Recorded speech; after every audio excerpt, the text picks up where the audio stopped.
Hey, hey, hey, hey. It's almost time.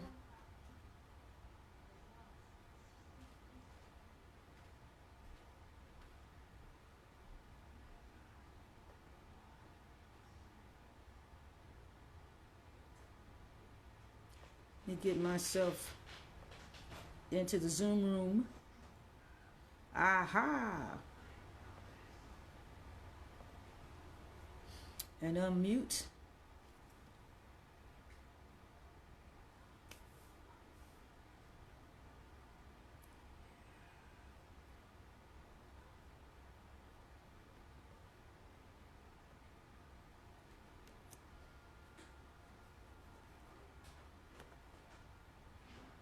Woo! I'm right there. Doggone. Take some of them lights down. Washed out. Hot diggity dog.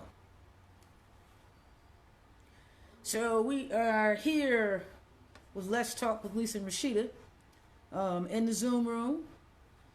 Don't have a whole lot of people. Actually, nobody's on right now, and that's okay. If nobody comes on, we'll take a few moments and do a couple of things. Shout out because some people will be able to go back and see this later anyway. In case you don't know, I'm live on Rashida's page right now, and I am in the Zoom room.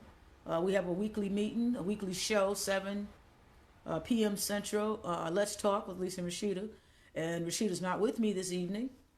But for those of you who don't know who want to join the Zoom room, if you go to my page on Facebook and or Lisa and Rashida on Facebook, you will find the link to get into the Zoom room. Actually, I just posted it again on my page, and I will shoot it over to Rashida's page while we're waiting for people to join in and see if there's anything you want to talk about. If not, you will be able to go back and read the information I do leave on the feed tonight, because I may take an opportunity to talk about a couple of things that, if we don't have any questions in the Zoom room or nobody joins us in the Zoom room, I'll take the opportunity to talk about some other stuff that's sort of kind of on my mind. I mean, it's not a big deal if it doesn't get covered, but I do think it will be some helpful tidbits for folks who may be interested. So we're just going to give folks a few more minutes to jump in here with us, and we will go from there. All right, all right. I look kind of tall here today. That's because, I don't want to say it, but I'm sitting on a pillow. I'm short. Anyway, it is what it is. I got a couple people in here watching, but they're not saying anything, and I've got nobody in the Zoom room. So you guys come on in there. Again, I'm going to go and post it. I wonder if I can put it on Rashida's page. Let me see if I can grab a quick invite.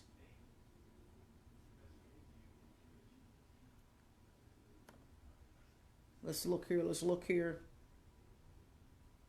And whoever's on there, just come on in and say something so I know that you're there.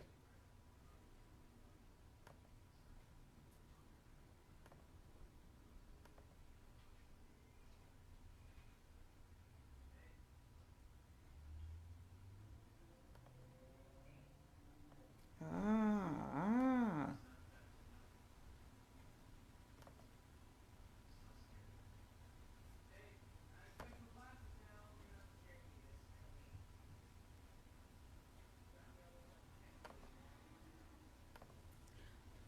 Alrighty. Well, there's nobody in the Zoom room tonight, and there's nobody on live tonight. So here's what I will do. I run a Facebook page on Clarity, Confidence, and Cash. And the premise for that page is to really help build a sense of community for people who are trying to find purpose and align that purpose and passion with what they do in life. A lot of times over the course of my career, I've gotten a lot of conversation or been in a lot of conversations where people are trying to figure out, how I've navigated my career. And so I thought, well, instead of trying to give a whole lot of speeches, talks, or whatever, and talk about that stuff, what I would do is form a Facebook group that would help support people and help build a sense of community, because I've had my journey, but everybody's journey may be a little different, and we may find value in each other's journeys. And even though from the outside, depending on your perspective, you may look at my journey and say, well, she's been successful. I have been successful in a lot of the things that I've done, but I've also had a number of failures. The thing is, you got to have the courage to take the shot to see if you're going to be a success or a failure. And you won't ever know that if you never move your feet, right?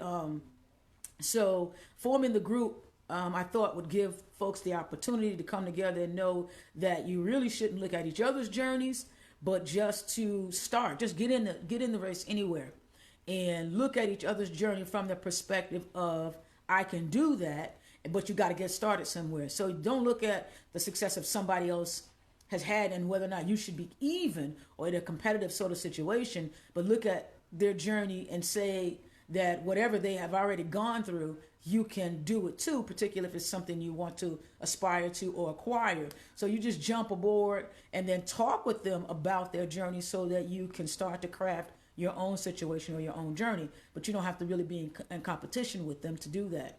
And so the part about the group is getting a group of folks together who are willing to be open and share opportunities, share experiences, a whole lot of stuff so that we can help everybody sort of move forward.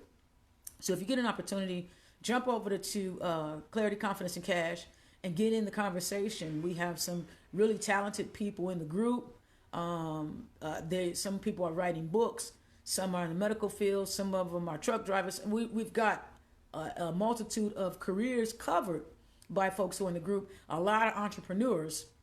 And I've posted videos from some of my friends that I experienced. I've been to seminars with and coaching with and asked them to come into the room, and or because we're friends on Facebook and we use some other medium to communicate, I've asked them to share, for their permission to share different videos with you guys, share different videos about their experiences with you guys. So for example, Frank McKinney, I shared he did some wonderful work for us and showing us his thoughts about what to do in real estate while this COVID is going on. And so I shared some of the information that he shared with us.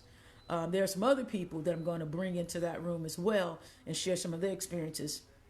And the whole thing about that, sharing those experiences, there are, like I said, a number of people doing a lot of different stuff. And so we can learn. And a lot of times, even though somebody's in a particular line of business, does not mean that the skill set they're using to be successful in that line of business is not applicable or transferable to what you're doing.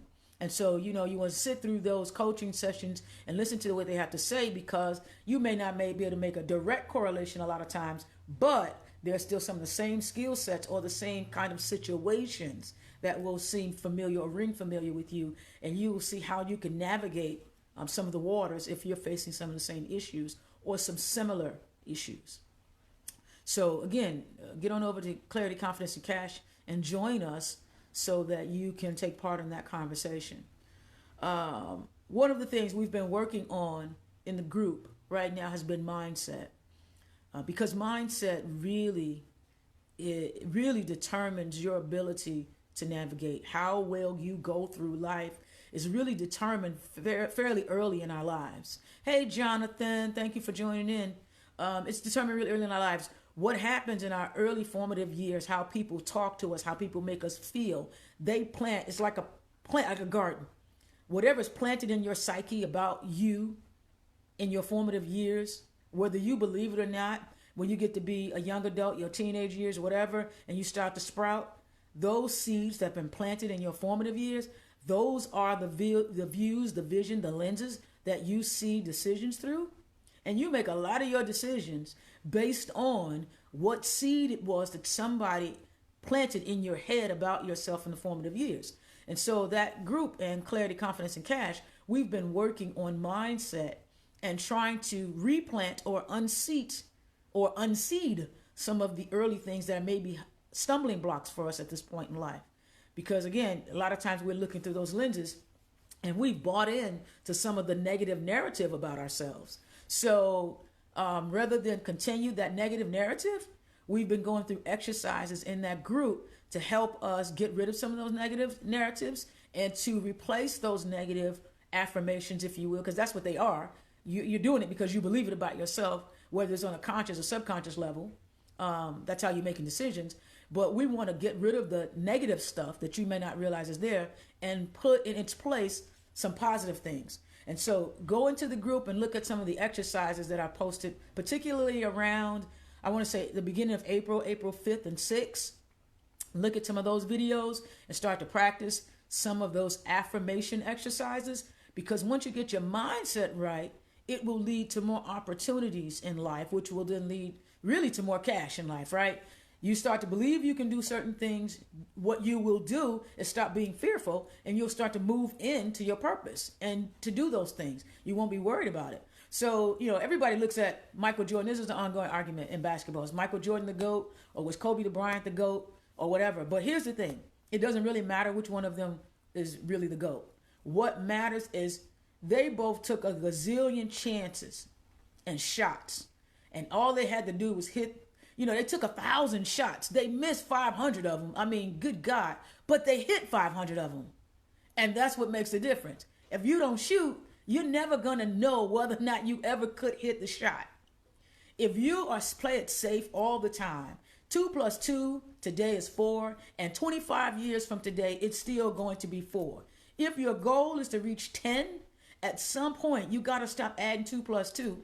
At least in the second 6. You got to stretch out. And 2 plus 6 ain't really 10 either. It's 8. But you are closer to hitting the mark of making 10 if you stretch out. If you keep playing it safe in life, and 2 plus 2 is always going to be 4, and 25 years is still going to be 4, and you're going to be in the same position and 25 years from now as you are today if you don't take a chance. So developing your mindset to understand that you got to take some chances and move your feet is so critically important to your success. It just really is. There's no way around it. You got to be a lion. You got to walk through the jungle and say, I own this, I own this mug. You got to walk like that sometimes. And that's not always comfortable. But if you're comfortable, think about it. If you're comfortable, when you go to the 9th grade to the 10th grade, first part of the school year, you're not comfortable. Why? Well, no, I shouldn't say that. The first part of the school year are comfortable. And you're comfortable in the first part of the school year of the 10th grade because if you pass to the 10th grade, you've mastered everything from 1st grade through 9th grade. And the beginning of the 10th grade year, it's just review. So yes, you're comfortable. What happens at the second part or the latter part of that first semester in the 10th grade is you start to become uncomfortable because now they're introducing something new into your academic criteria, stuff that you've not experienced before. So for a period of time, you become uncomfortable, but that's also the period of time when you sprout wings and start to grow. You have to conquer that next body of material. Then what happens is you go through the growth. You start to learn it. You're uncomfortable. You're fighting with it, but you're relying heavily on what you've already learned 1st through 9th grade. So then you get beyond the hump of 10th grade, and that stuff that was uncomfortable mid-year, by the second semester, it's comfortable. And then you start to master that. And by the time the 10th year grade is over, school year is over, if you've mastered it, they said you're now prepared to be passed to the 11th grade. And you start the cycle all over again. Get to 11th grade, first part of the year, it's cool. Because you mastered everything. That discomfort that you experienced in the 10th grade is gone. It's now part of your everyday muscle. You've mastered it. And now, middle of your junior year, you start the cycle all over again. You're uncomfortable. But the truth is, growth only happens when you're uncomfortable. You gotta be uncomfortable and stretch out in order to move forward. There's no other way about it. You can't sugarcoat it. Every day you get up. I know people like to romanticize this. I got that from Troy Bronner, that romanticized thing. Every day we get up. We make one of two decisions. I know people want to say, we make a lot of decisions. No, you don't. No, you don't. We don't. We make one of two decisions. You're either making decisions that line up with living life or death. That's it. There's only living or dying. There's no in between. What happens is you have to decide. And where we get in trouble is that we think that there's a whole lot of gray area when there's not. Everything that you get up, you make a decision when you get up and you're going to say, I'm going to live today and therefore I'm going to do things throughout the course of the day, which align with life, with giving me life. That's how I live. Or I don't want to live, and thereby I go out and make bad decisions. I break the law, I steal, I rob, I make bad decisions, and therefore I'm lining up with death. Because think about it. If you make the decision to line up with death that day, there's a really good chance one of those decisions will get you right there immediately. That's what it is. And so a lot of times we spend so much time trying to, it is really no middle of the road. People, we got to make decisions. There isn't anything that you've been successful at in which you didn't make a decision. If you went at McDonald's, I hate McDonald's, but if you went at McDonald's and you stood at the counter and you did not place an order, they're going to give you anything. Or they're going to put you out because they think you're loitering. You're asking them to decide what you want to eat. The truth of the matter is, if you need to be successful, you want to be successful, the first step is make a decision. Make a decision. What I want is a Whopper with cheese, no pickle, no whatever, however you want it. Because the only way to get what you want is to make a decision first and then order it. Go get it. Take steps toward it. It's simple. But it seems like it's more complicated when it's really not. And it is our fear that makes us complicate the situation. Once we develop the habit, the mindset that we're worthy and we should be taking chances, then what we create for ourselves is what I call a risk factor. So I have a high tolerance for risk. I mean, I just do. I do because I want the very best I can get out of life, and I'm not going to get it being safe. It just doesn't happen that way. So if you want to experience great things, greatness, whatever, then you've got to take shots at life that great people take. You got to go your risk tolerance. So again, let's talk about risk tolerance. We talked about mindset. Let's talk about risk tolerance. You have to be, again, this back to the Michael Jordan, the GOAT conversation. You have to be willing to take the risk. Think about it like this. And you get better with taking risks when you learn how to rebound quicker from them. But the only way you get better at it is to do it more frequently. So let's say, for example, I was going to say, I have a high risk tolerance. I'll take a shot. If I make $1 at it and I didn't hurt anybody and it's enhancing somebody's life and enhancing my pocket, I'm taking a shot at it. You just got to do it. I had a really good example in my head about risk tolerance, so I'm going to have to come back to it. But you know, again, it's about fear. You just can't live that way. So I gave you the two decisions you make every morning, like life and death. The other thing is, there's only 3 personalities. Again, people like to romanticize it and think there's a whole lot of stuff. It's not. 3 personalities. Either people are snakes. I ain't got to explain that one, right? Listen. That whole idea that, well, she my girl, and she ain't never done nothing like that to me. Or that's my dude, he ain't never done nothing like that to me. Let me tell you something. A snake is a snake, and as sure as you hang around with a snake, it's going to bite you on the heel. It just ain't time for them to bite you yet. Snakes can't do nothing else but bite.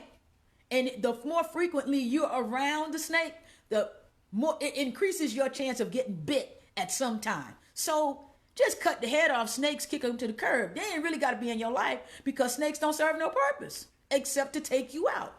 And rest assured, if you hang around with snakes, it's going to happen. Just a matter of when. It's not, is it going to happen? I guarantee it's going to happen. It's a matter of when it's going to happen. So you have to understand, get rid of snakes in your life. The other thing, there's another set of people. They're called sheep. There's this old story, and I posted this on that Clarity page too. I posted the cartoon version of it. You know, they had a sheep herdman take his sheep to the top of the hill every day. They walked the same pasture. He took his sheep up to the same mountain. They went up there. They turned around. They came back down. But one particular day, the sheep go up the mountain. He turned, the sheep herder comes back down. And all of a sudden, instead of the sheep coming back down, the sheep started jumping off the side. And they're trying to figure out, well, what happened? So here's what happens. And here's a statistic you're not going to like. 80% of people in the world are sheep. It's just the way it is. 80% of the people in the world follow and do stuff. We all ran out about toilet paper. Come on, think about that. I'll just leave it right there. Why? Why did people need so much toilet paper 3-4 weeks ago? what was that going to do? Is the kitchen water, the bathroom water, the sink, the soap not working in your house? I mean, why? We did it because other people did it. We don't think about it. So here's what the sheep did. What happened in the story is that one sheep got too close to the edge of the mountain that particular morning, and he slipped off. So when he slipped off, because sheep follow without questioning, the ones beside him jumped off. People do it all the time. They don't ask questions. They just go. People running. Other folks don't even know why. They start running. You walk in the room, people laughing. You don't know why you're laughing. You're just laughing. People do what other people do without question. Those are sheep personalities. Doesn't make any sense, but it's what we do. So you got snakes, you got sheep. Then you got the third personality. Those are lions. Ever ask yourself why the lion is the king of the jungle? He ain't the fastest. Plenty of animals out there can run faster. He ain't even the strongest. Elephant, step on him, he out of the... He ain't even the smartest. Why is he king of the jungle? He walks in there with an attitude like, I am the shit. Plain and simple. Mindset. He believes he is the shit. Here's the other thing. He believes that because, remember I talked about mindset, and when you see things through the seeds that somebody planted in your mind, he believes, let's make it Simba. Simba eventually believed that he was king because even though it's planted in him that he's king. When people plant the seed in you that you are royalty, you walk through life like you're entitled to be royalty. That don't mean you arrogant. That means royalty don't walk with arrogance. Royalty walks with authentic humility and confidence. You don't gotta be arrogant to be confident. That's it. And lions typically walk into the jungle like, I run this mother. He believes that because he's been told that from birth. He believes he's supposed to inherit the kingdom. He believes he's supposed to be a right king. He believes all of that stuff. Therefore, he is. Simba got lost because Scar was competing with his father's voice and telling him he wasn't. And because we are fearful, particularly when we're young, we don't know what path to follow.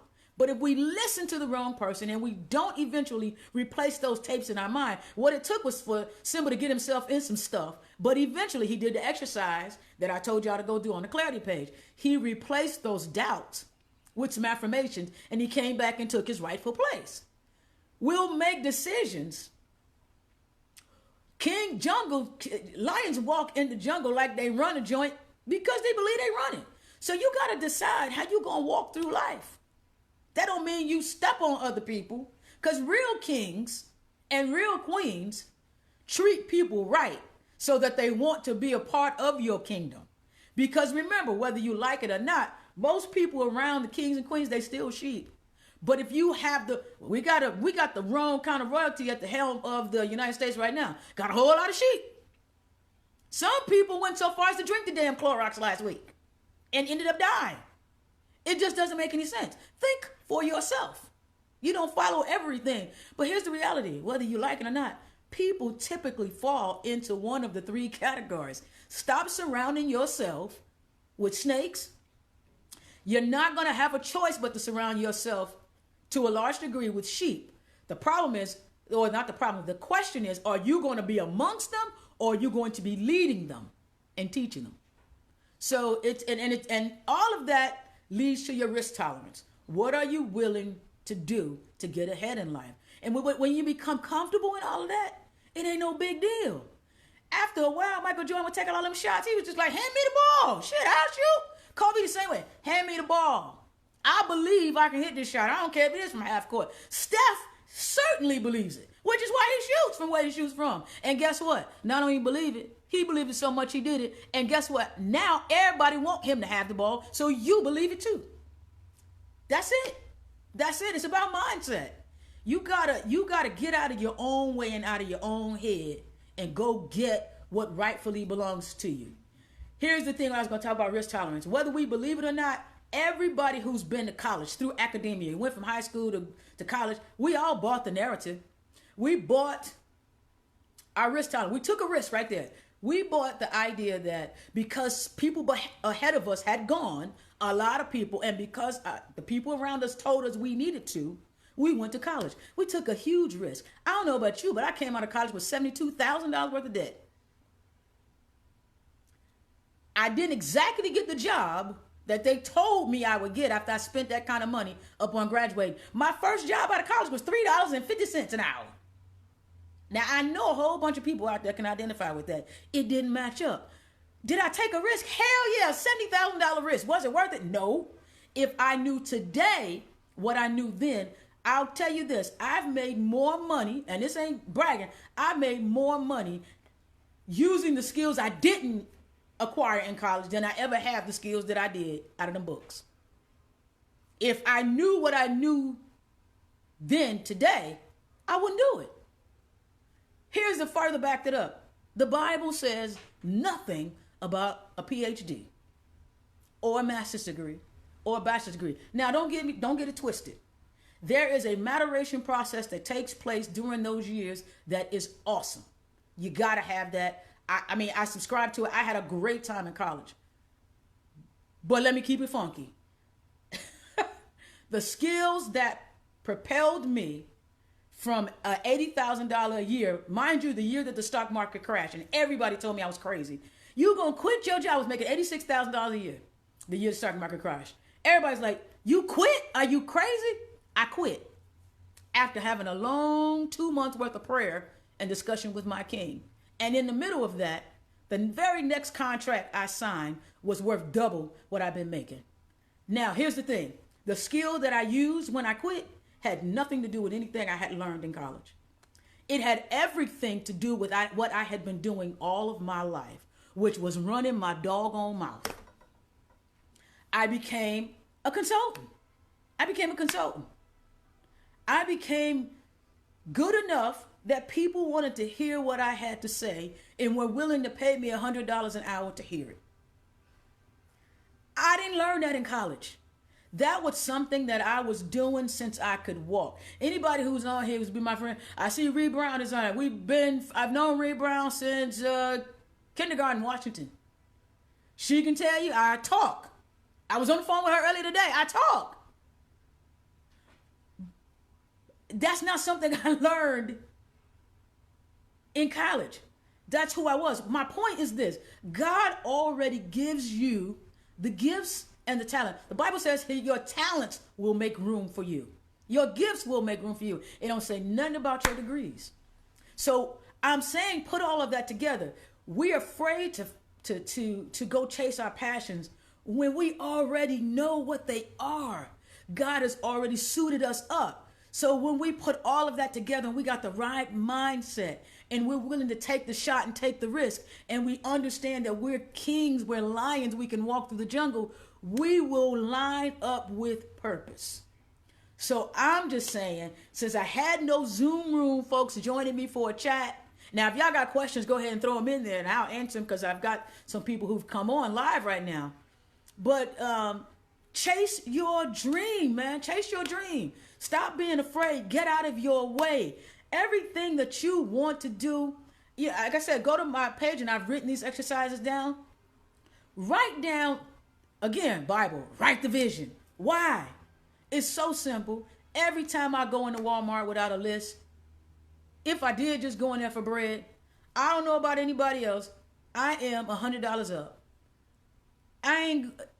Bread don't cost $100. Why? Because every time you try to go through something without a vision, a clear destination, you're going to run into some potholes. You're going to hit some construction. So you need that map to remind you, hey, knucklehead, you came in here for bread. Don't spend that extra $97 on some stuff you don't need so it don't jack up your budget for next week. That's it. That's why you're supposed to write the vision. Moses, he put the stuff on the tablet because he didn't want Moses to mess it up when the tablet came back down. Write it, Moses, so you don't have to interpret it. They know where I want them to go. Here it is. It ain't got nothing to do with you. It's what I want. Write it. Write the vision. So here's what you do. Write your vision. Forget what the world has dealt you, because you're going to put up barriers. We don't care about that. Write whatever it is that God has had for you and what's been in your mind. Write it down with no repercussions. No repercussions, no barriers, no fence in. What is it that I dream about? Write that down. Then I want you to write down why, all the reasons you think that you can't get there. Write that down.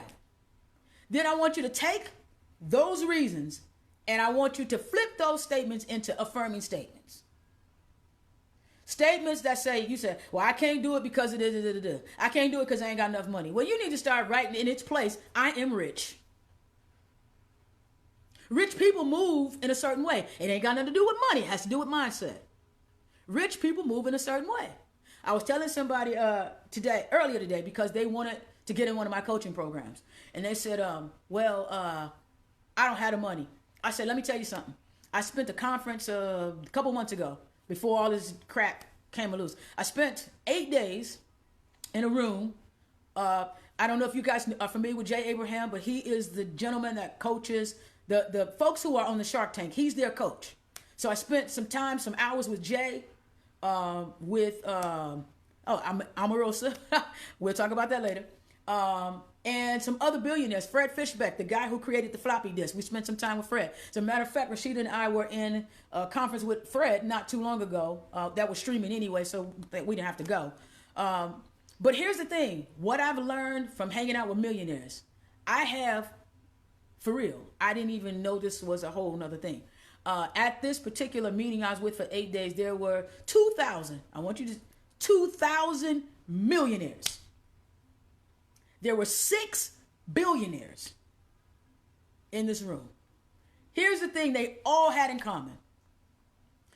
It doesn't matter what the deal is, and it doesn't matter who you're doing the deal with.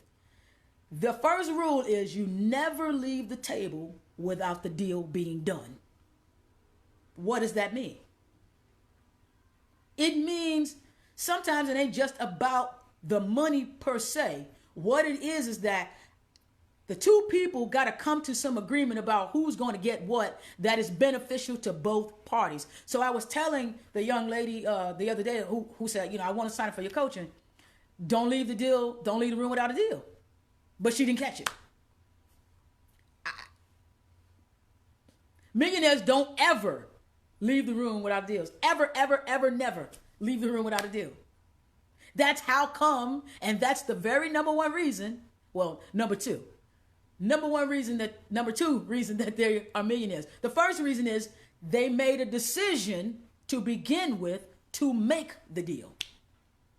You got to make the decision first. You got to decide. We'll go back to that McDonald's thing. You got to decide what you want, what you came to buy. Once you know this is what I came to buy, now this is what I'm going to do, the deal I'm going to negotiate to get it. Even if my money ain't right, I ain't got all the cash. Okay, well, I ain't got all the cash.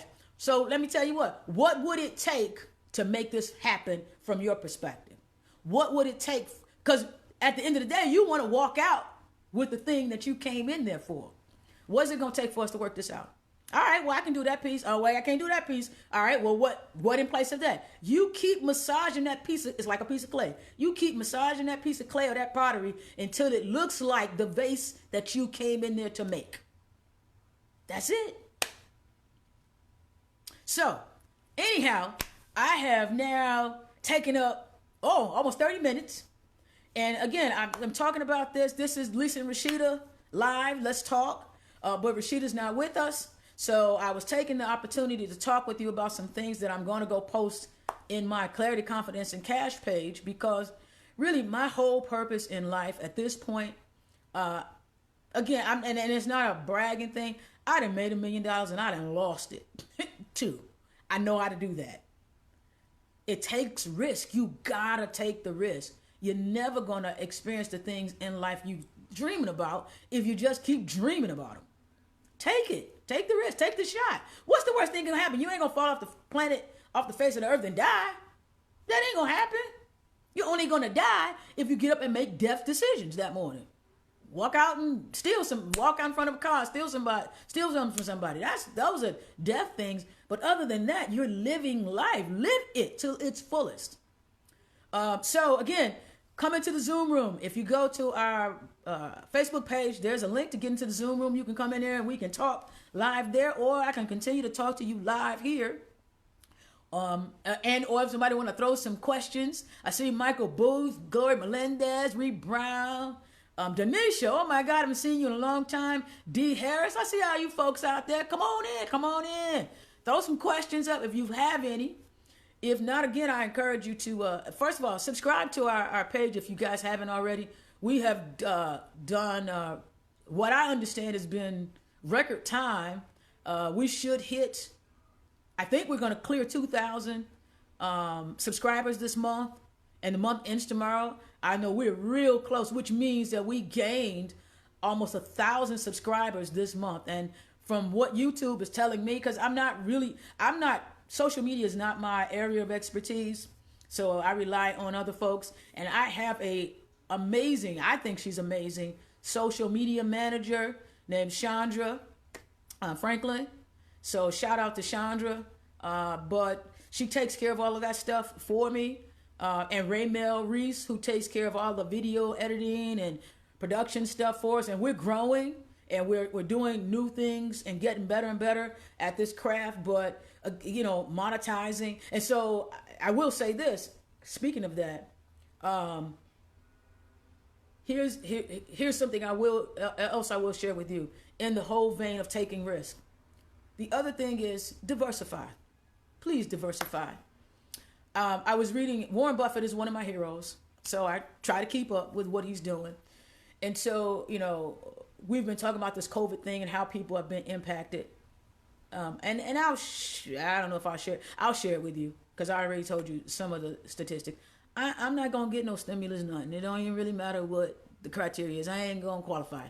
Now, that's a good thing, because it just means that I made some pretty good decisions along the way. I've made some big mess ups, but I've made some good decisions along the way. Again, it's back to not being afraid to make those decisions. But when I brought up Warren Buffett, because Warren Buffett has 9 streams of income. Now, I think he's the 4th richest man in the world at this point. He was number 1 at one time. 4th. So there's not, what does that say? Even LeBron James' main income stream is what? Basketball?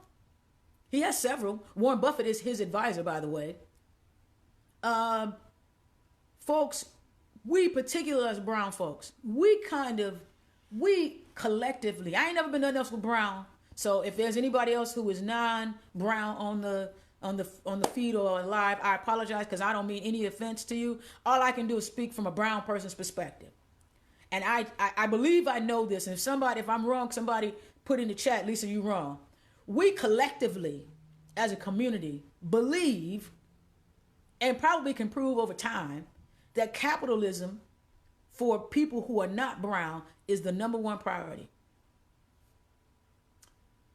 Which means the reason we came over on the bottom of those boats, it had nothing to do with liking us or disliking us. It had to do with capitalism. If we're here and you bring us over shackled to the bottom of a boat and you can make some money, it was worth it. That's it. That's what it was about. Today, we went through the Tuskegee experiment.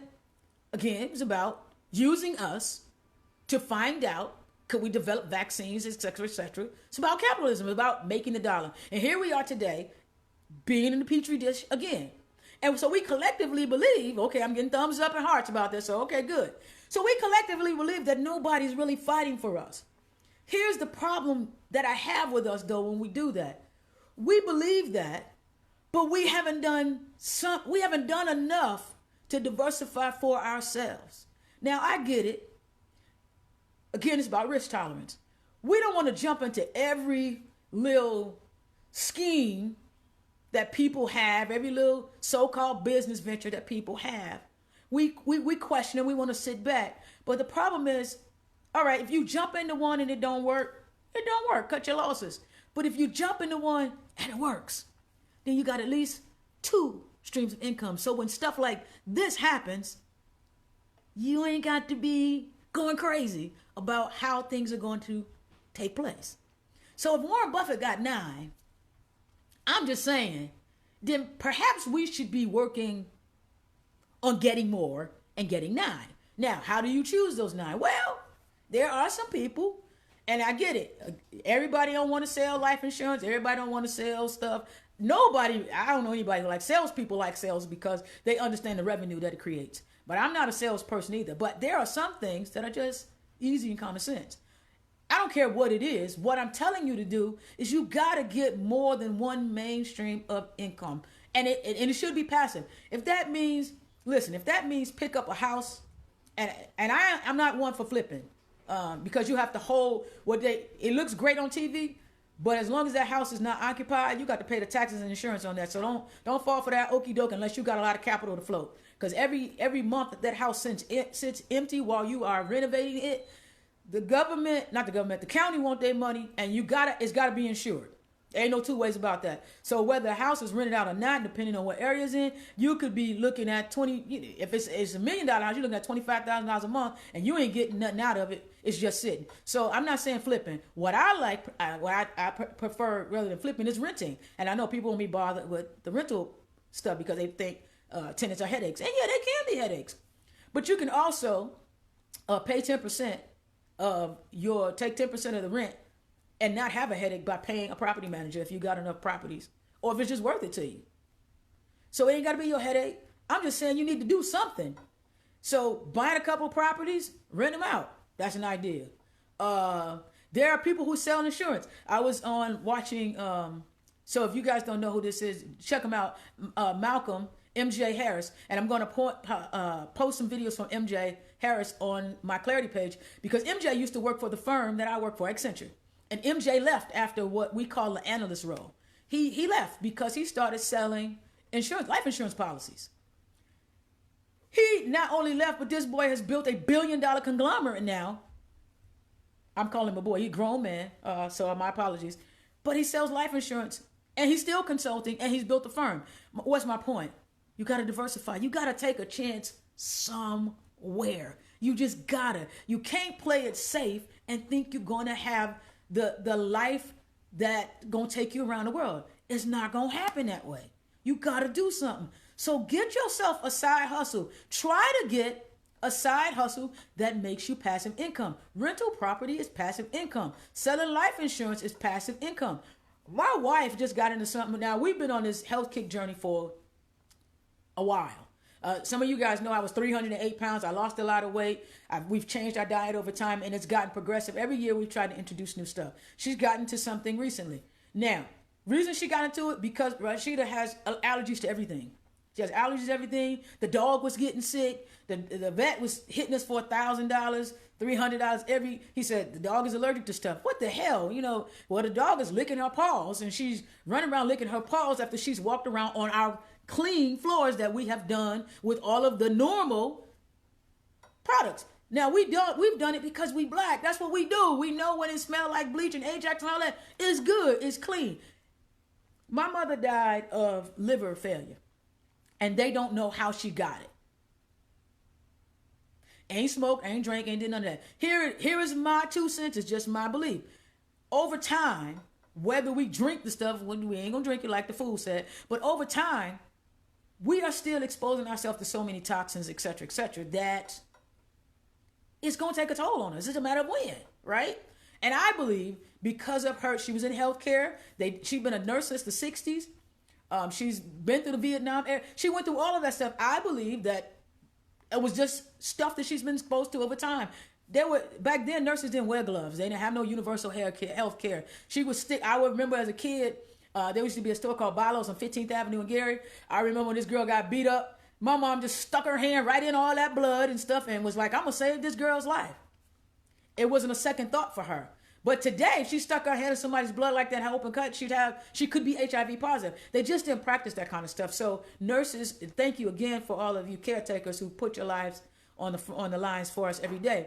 But my point is that, we have done stuff that we thought was good for us all this time, And it's just not. So I fast forwarded to say, so Rashida's gotten into this new company. She's replaced everything in our house to get stuff out of the way. So that's too not contributing. So now she's found more natural base. Now, have we've changed 90% of everything in our house. There's some stuff we're not going to change because it doesn't make any sense. But majority of stuff we've switched over. Now, do I pay a couple of dollars? I might, depending on what product this is, right?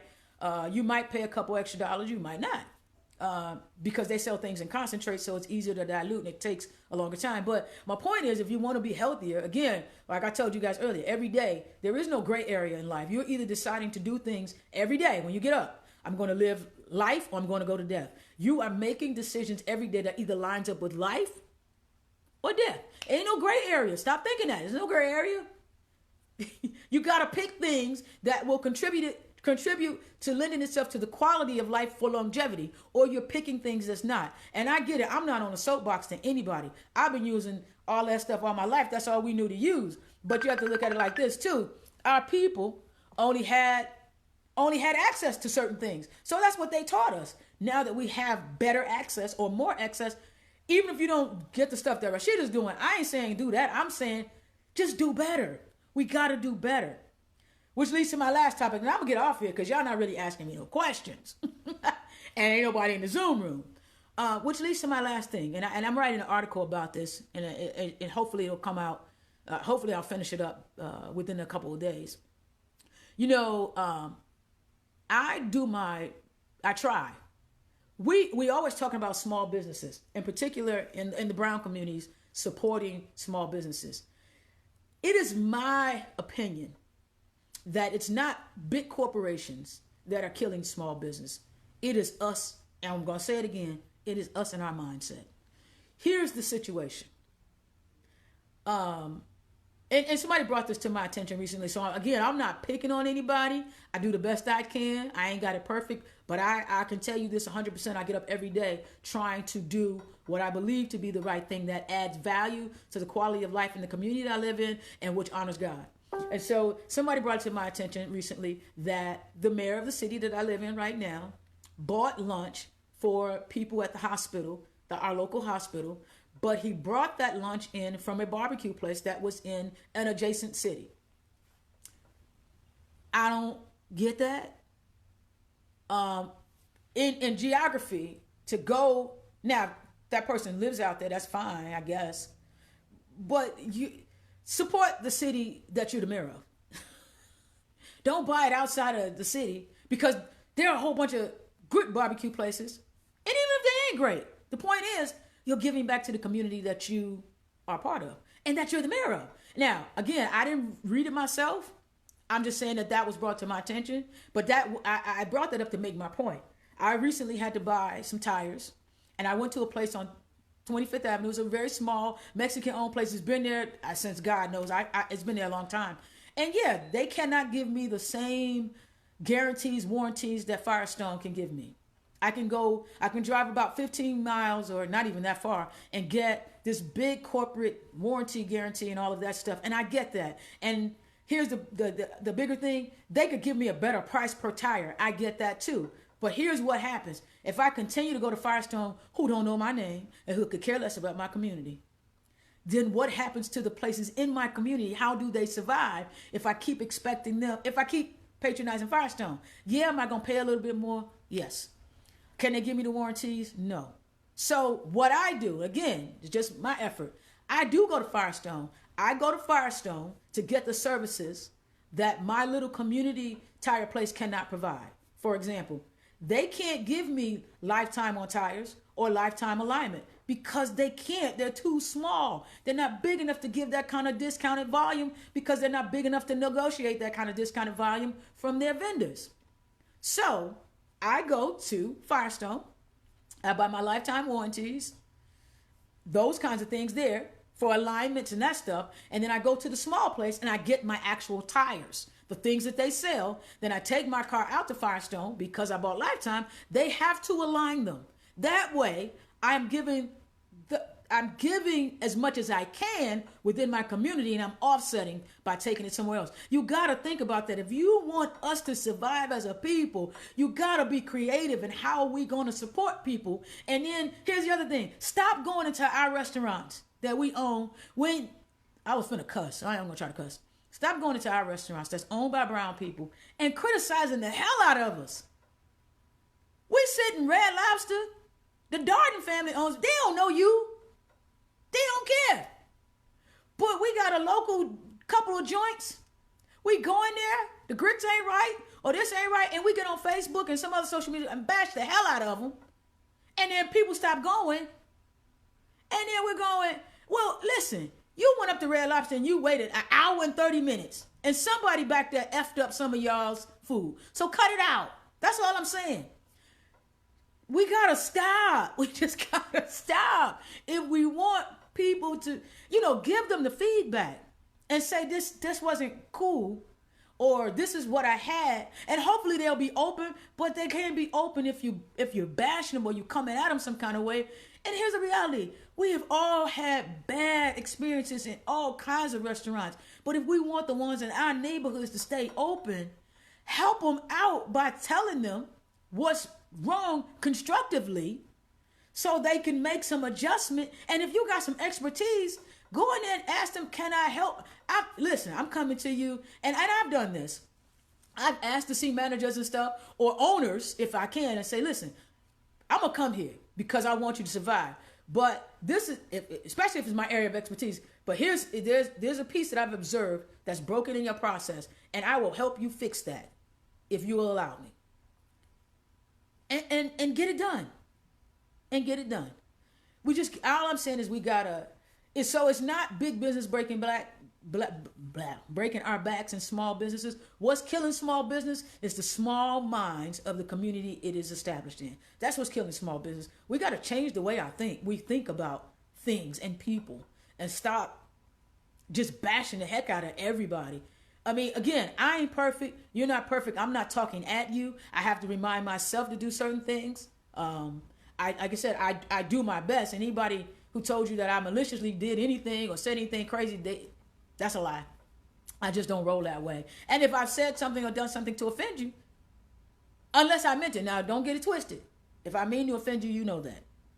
And it shouldn't be offense, because I'm going to just tell you, I won't be bothered no more. And I don't want to be bothered no more because of A, B, and C. And we ain't got to guess about that. So you can't say, well, I didn't know. Yeah, you did. I told you. You ain't have to hear from Jimmy Bob or nobody else. I told you why I don't want to be in your presence no more. Snake, I told you this. Snake, sheep, or lions. I ain't got time. I ain't got time for it. So anyhow, got no questions coming in. I see Bonnie has joined. Jackie Williams, Trina, B. Duncan, hey girl. And Lori Prizell, thank you guys for tuning in. Let's talk. Rashida's out again because she had a procedure today. She was funny, y'all. So y'all got to go see the pictures that I posted on Facebook. She was funny. And because she's coming out of anesthesia, on the way home, she was like, babe, look at them windmills. Did you see that green? Is that man green at the Dairy Queen? I was just like, you need to lean back and go to sleep. Boy, as I posted it, so she going to be mad when she, get herself together tomorrow and she go on Facebook and see that I told everybody that she thought it was little green people out there and windmills and stuff. Ain't none of that nowhere near us. But, since she was visiting outer space and Mars, what's his name, Gazoo, her and Gazoo from the Flintstones, they was hanging out today. I just laughed at her and let her hang out with them. But anyway, thank you guys for joining me. I'm not going to keep you held up, again, unless you got a question you want to ask. But, like I said, I wanted to take an opportunity to just talk with you about some of the stuff that I think about during the day, and some of the thoughts that I have. And, again, I'm not preaching at anybody. We're all people. We're all in process of being progressive, trying to learn, trying to be better, trying to do better, trying to get better. And hopefully, while we're on our journey, we're improving the quality of life for people around us. And anybody who's not adding to the value of your life, get rid of them. When you walk into a situation or a room and you are exhausted from being with that person all the time, stop playing with yourself. Get rid of all that baggage so that you can you can prosper. You can't, you again, mindset, you will take on the behavior of somebody who's negative and nasty if you hang around them. That's just the way it is. So you surround yourself with smart people. You surround yourself with people who are looking forward, trying to be positive. And in your growth process, if you find that at some time that group, you become the smartest person, then I ain't saying you gotta be unfriend anybody like we do on Facebook. You ain't gotta do that, but what you have to do, what you have a responsibility to do at that point, when you become the smartest person in the room, then you have to, for your own sake, find another room to hang out in. You have to, because again, it's like we talked about, when you get to the 9th grade, you ain't trying to hang out with 6th graders no more. Right? It's funny, high school, we get our senior year in high school, and somebody, a freshman, we don't even want to talk to them in the hallway. It's only 4 years, but you see how it makes a difference? It makes a difference when you're growing in life the same way. That never changes. So you hanging out with seniors, you don't want to hang out with freshmen, right? But if you're one of them seniors, or one of them people who's even a little more advanced than that, then you're hanging out with college kids if you got a local college near you.